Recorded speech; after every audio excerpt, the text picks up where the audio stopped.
Two stall owners in 1995's Blackwood Gwent get into a fracas over prices of t-shirts, and one ends up shooting the other dead. Both are migrants to UK. The victim is an Indian, Jaswant Singh Sandhu.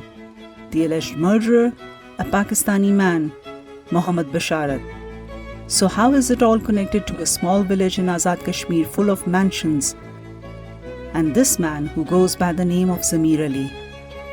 We'll cover this riddle and much, much more in Podimentary Mohammad Basharat and Zameer Ali, a case of fake identity or mistaken identity.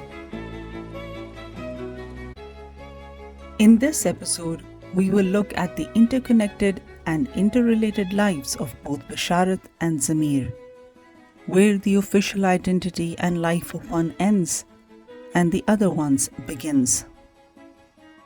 Mohammad Basharat was born on 26 August 1973 as per official British documents.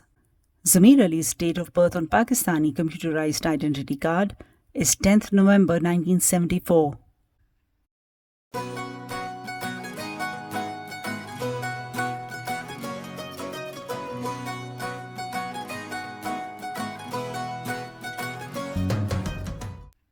Though South Asian presence was visible in UK since 17th century, as documented by historian Rosina Visram, the widespread migration occurred only after the end of World War II, when people from Indian Punjab, Mirpur, Pakistan, Sylhet, Bangladesh, and Sri Lanka came to work and make a life in different parts of UK.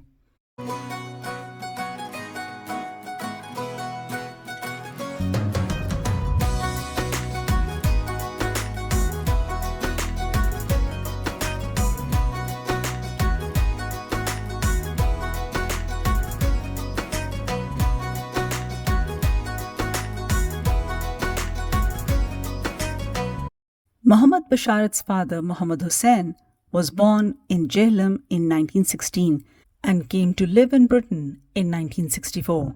His mother, Zainab Bibi, born in 1930, belonged to Bangrila, Mirpur, Azad Kashmir.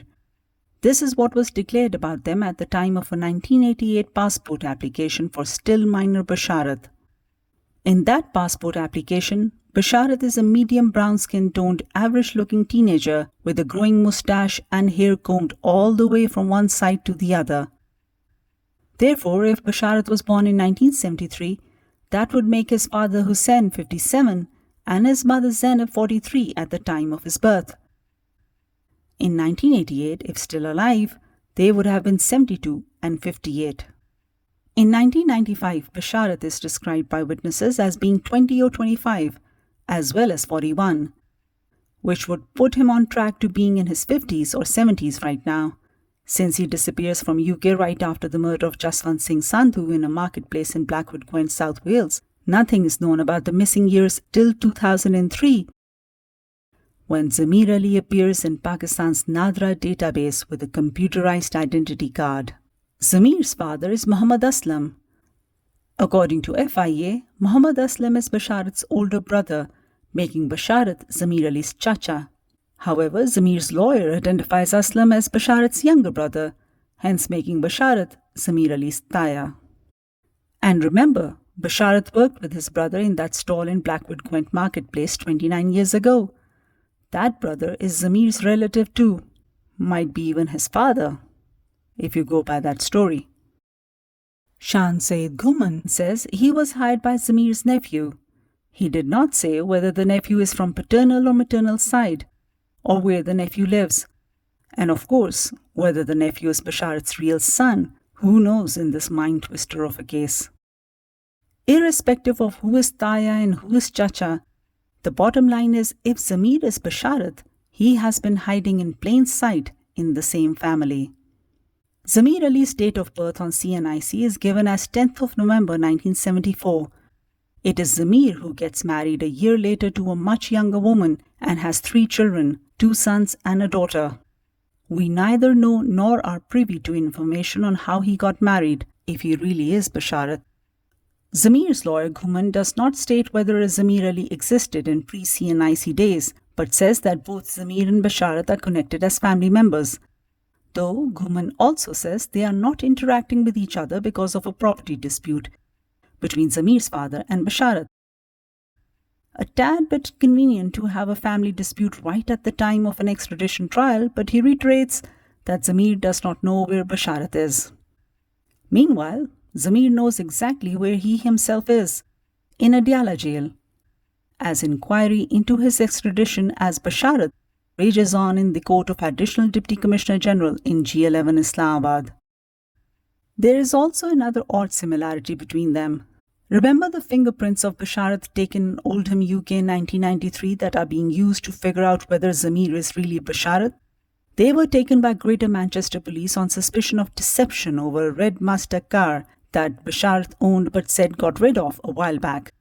I don't have the details of that case, but interestingly, Zameer Ali's lawyer Ghuman told of an incident where a man filed a case against Zameer Ali when one of his checks bounced in the last few years. Similar dodgy behavior or mere coincidence? Who knows? Time and proper forensic examination of those fingerprints will tell. Fingerprints do not lie. If Zameer Ali was able to provide certain evidence like photographic evidence of being in Pakistan at the same time that Mohammed Basharat is supposed to be in UK, in all the years that Mohammed Basharat was in UK, there wouldn't be that much of an emphasis on the fingerprint evidence. We believe that the emphasis on fingerprint evidence and comparison is there because Zameer Ali has lived the life officially and unofficially as Zameer Ali since 2003. His extended family in Pakistan and abroad would have protected his secret if he indeed is Mohammed Basharat. Both Basharat and Zameer have roots in Bangarila, Azad Kashmir, as well as relatives in UK,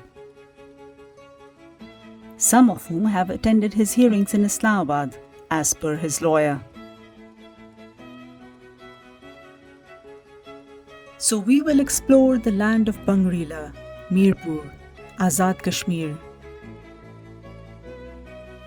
and the expat community from their living in UK in the next episode.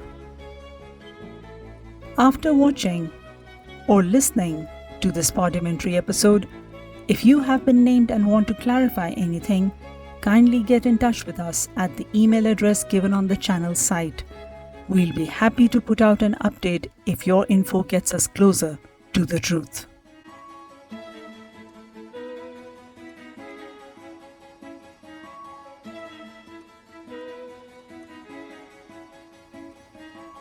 Credits. This Podimentary is produced by Citizen Now. All research, interviews and visuals have been done and recorded by me, your host Nur al-Huda, unless otherwise indicated.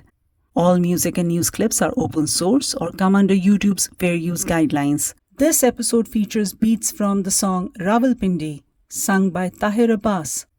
Full audio credits for the song are in description box. The theme music for this production is Gift of Stars from Act 2 of Lloyd Rogers' The Little Prince. Credits are given for all image sources. Special thanks to all the participants who agreed to be interviewed for this project.